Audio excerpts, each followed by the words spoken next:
কথা বলতো। একদিন তুইও বিক্রমকে ভালোবেসেছিলি না? নন্দা, আমার কথাটা কেন আসছে? আসছে দিদি, আসছে কারণ একদিন তুইও তোকে ভালোবেসে বিয়ে করতে চেয়েছিলি, অনেক দূর এগিয়ে গেছিলি। আজকে বাবার দুর্ঘটনাটা না হলে হয়তো তুই ওর বউ হতিস। হয়নি তো, কারণ আমি মানুষটাকে চিনতে পেরেছিলাম, আমি বুঝতে পেরেছিলাম বিক্রম খুব খারাপ মানুষ। তুই অনেক শক্ত মনের মানুষ দিদি, অনেক বেশি বুদ্ধিমতী। আমি হয়তো ওরকম নই। তুই বিক্রমকে চিনে ওর অন্যায়গুলো সহ্য করবি না বলে ওকে দূরে সরিয়ে দিতে পেরেছিলি।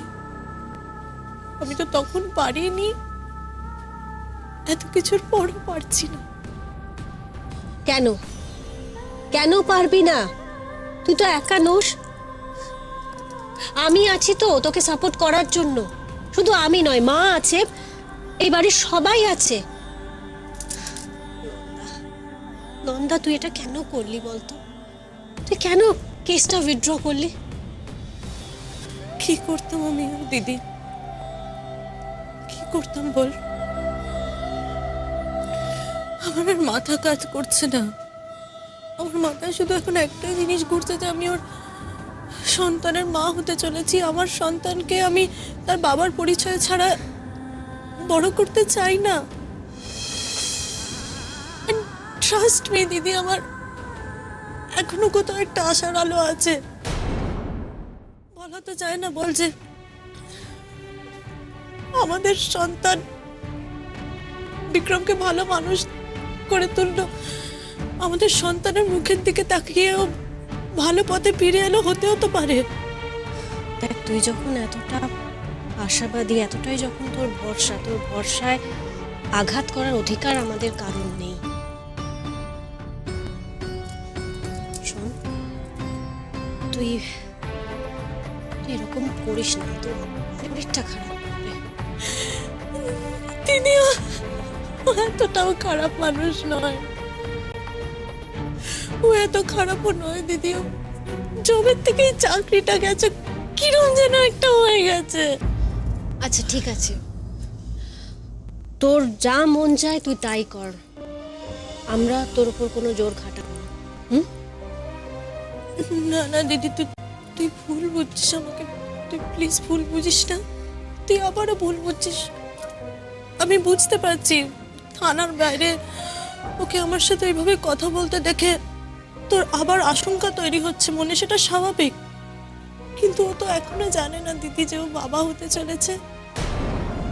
আমি শিওর দিদি, দেখবি ও যেই সেটা জানবে ও আমার দেখাশোনা করবে, ও আমাদের বেবিকে নিয়ে প্ল্যানিং করবে। ও নিশ্চয়ই বদলে যাবে দিদি, দেখিস ও নিশ্চয়ই বদলে যাবে। দেখ, বিক্রম যদি পাল্টে যায়, ও যদি ভালো হয়ে যায়, সেটা খুব ভালো, আমরা সবাই সেটা চাই। কিন্তু শ্রেয়া কি বদলে যাবে? আমার না সত্যি খুব ভয় করছে। মানে ওই বাড়িতে তুই চলে যাবি, তারপর শ্রেয়া তোর কোনো ক্ষতি করবে না তো? শ্রেয়া কে দিদি? কে ও? ও কিচ্ছু করতে পারবে না। ও বাড়িতে আমি নিজের অধিকারে ফিরে যাব। ও বাড়ির বউ আমি, চ্যাটার্জি বংশের বংশধর আমি আনছি। শ্রেয়া কিচ্ছু করতে পারবে না দিদি, কেউ কিচ্ছু করতে পারবে না। নন্দা আবার আগুনে ঝাঁপ দিতে যাচ্ছে, কিন্তু ওকে আমি কি করে আটকাবো? জোর করে কি কাউকে আটকে রাখা যায়?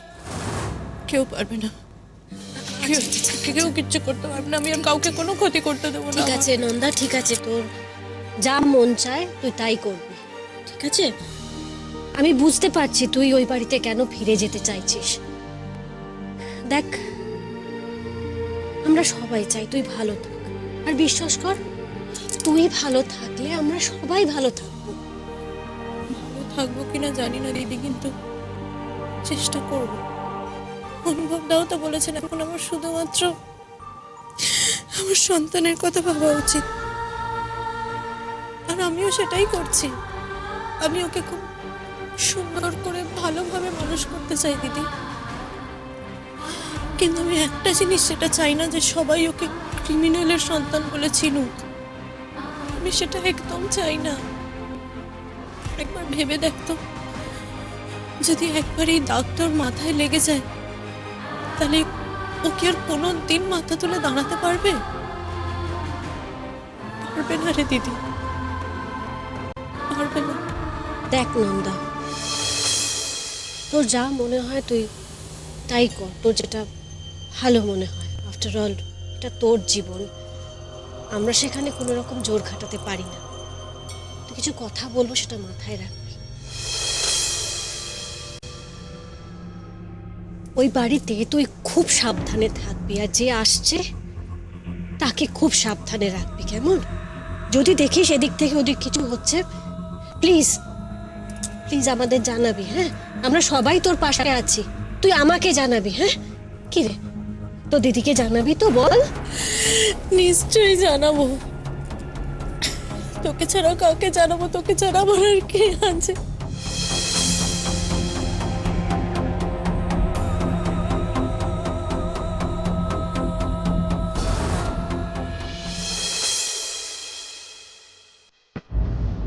তোমরা নাকি আমার বাড়ির লোক? হ্যাঁ, তোমাদের জন্য সারা রাত আমায় ওই থানায় পৌঁছতে হলো। তোমরা আমাকে বের করতে পারলে না? না আহ বিক্রম, চুপ কর। এসব আলোচনা না হয় পরে করা যাবে।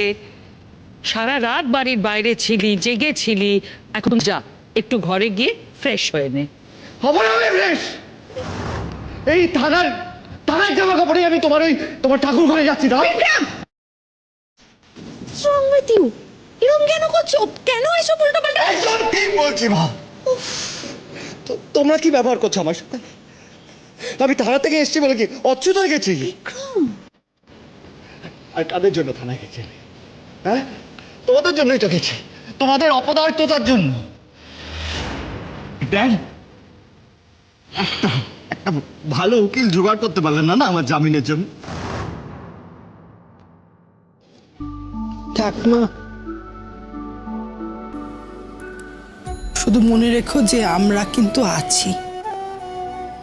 হ্যাঁ, হয়তো তোমাকে আমরা কখনো কখনো বকবো, কিন্তু বিপদে পড়লে আমরাই কিন্তু থাকবো, আর এটাই পরিবার।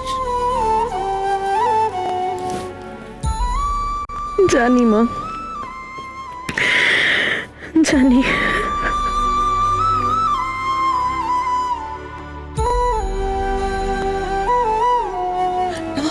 না মা,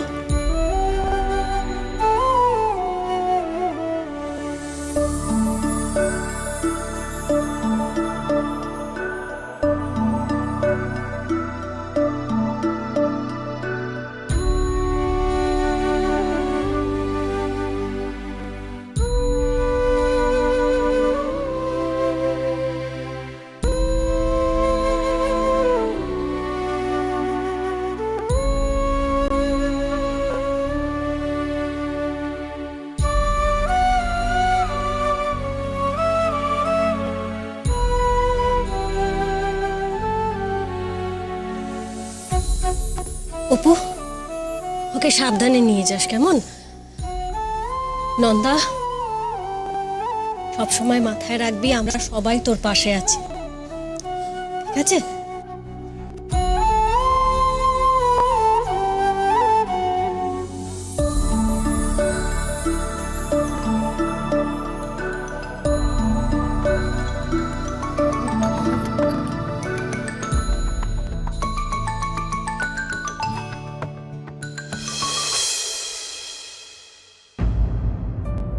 হ্যাঁ বলো। তাহলে নন্দা সেই চলেই গেল, তাই তো? চলে গেল, ওকে আটকাতে পারলাম না।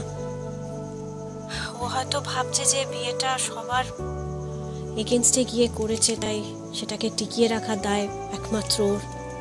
হয়তো বাচ্চাটার কথাই ভেবে গেছে। অনুভব, আমার না খুব ভয় করছে। আমার বারবার মনে হচ্ছে ও আবার কোনো ভুল করে বসলো, আবার ওই বাড়ির লোকজন ওর উপর অত্যাচার করবে না তো? আমার সত্যি খুব ভয় করছে। অত চিন্তা করো না নন্দী, যদি আবার সেরকম করে তাহলে আমরা সকলে তো আছি নন্দার পাশে। আর বড় করে কেস দেবো ওদের এগেনস্টে। আর নন্দা একজন অ্যাডাল্ট, ও নিজের যেটা উচিত মনে হয়েছে সেটাই করেছে। তোমার তো মাঝখানে কিছু বলার নেই। আর তোমার দ্বারা যা যা সম্ভব তুমি তো তা করলে। Let's hope for the best. এই তো একেবারে সেই ডাক্তারদের মতন কথা বলছো, সেটাই বলা স্বাভাবিক। ওই যে ওনারা বলেন না, we've done our best, let's hope for the best. এটাই তো জীবনের মূল মন্ত্র আনন্দী। আমরা তো সারা জীবন এটাই করে থাকি।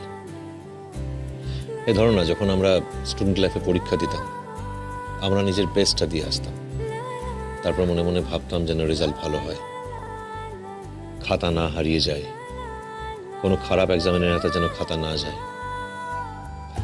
এটাই তো সেদিনের হোপিং ফর দ্য বেস্ট ছিল, তাই না? তাও ঠিক। এনিওয়ে, তুমি এখন কি করবে?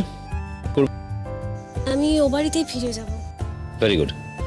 তাহলে কাজ করো, হসপিটালে চলে এসো, আমরা এখান থেকে একসঙ্গে বাড়ি ফিরবো। আর তোমার ওই সেক্রেটারি ইন্টারভিউটা তো নেওয়া বাকি আছে, আর কিছু প্র্যাকটিক্যাল টেস্ট আছে, সেগুলো নিতে হবে। তুমি না পারো। ফোনটা রাখো, আমি আসছি।